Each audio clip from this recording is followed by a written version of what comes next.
Welcome back or welcome to Beyond Our Words. My name is Mo. I'm a licensed trauma therapist and somatic practitioner. I do hope you are well. Let's get into it.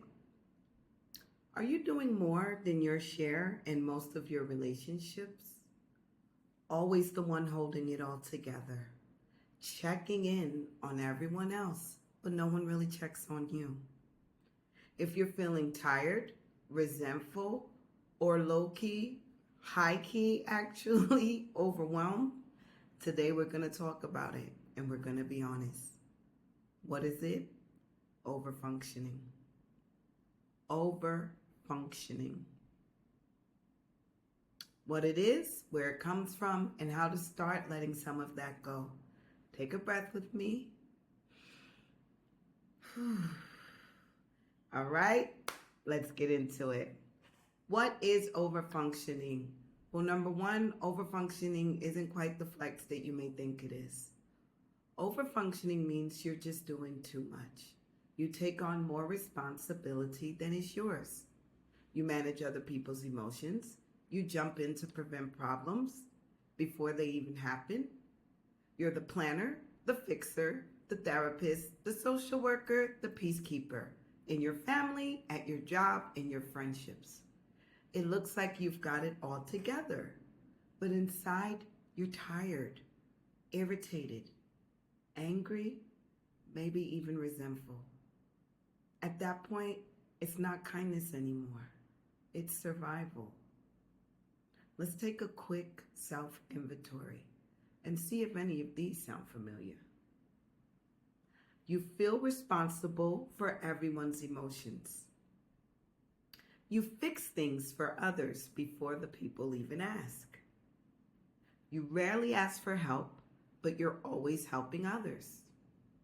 You feel anxious when you're not in control. You feel overwhelmed with guilt for resting, pausing, or saying no.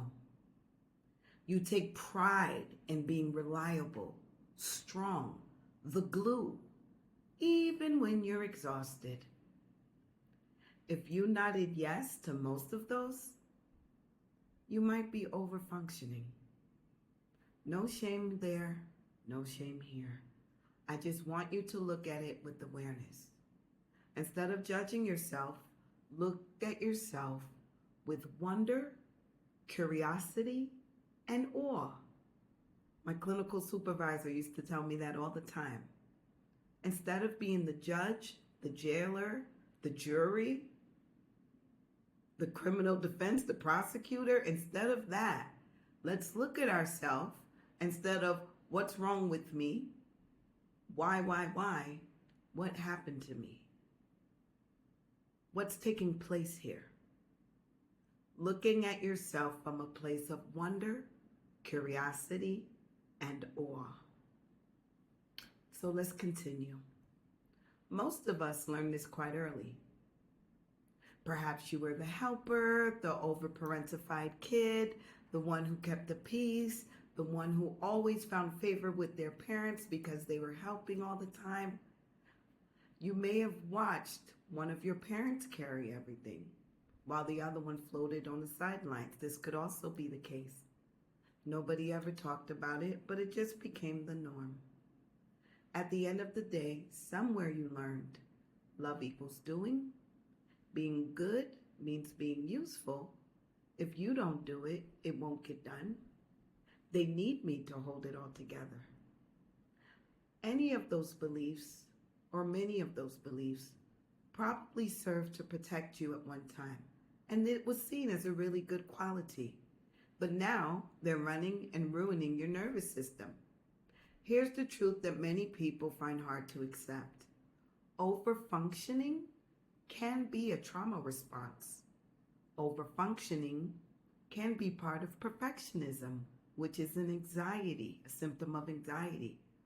Overfunctioning can also be an indication of a form of control. When things aren't going well in our lives, we may overfunction, or maybe we've always overfunctioned to feel like we have some control. At the end of the day, it's anxiety dressed up as caretaking. You don't mean to control, but anxiety pushes our brain to find a way to maintain control so that we can be calm. The brain doesn't like the unfamiliar. The brain, the logical brain, only wants to accept the familiar. So like I was saying, you don't mean to control. You just don't trust what will happen if you stop. But that kind of control honestly keeps you trapped. And it teaches others not to take responsibility, not to take accountability, and not how to be able to handle their own problems. They relax because they know you'll handle it. And you stay exhausted, anxious, feeling overrun with guilt, possibly resentment, because you always do. The real cost of overfunctioning is your joy, your peace, and your rest.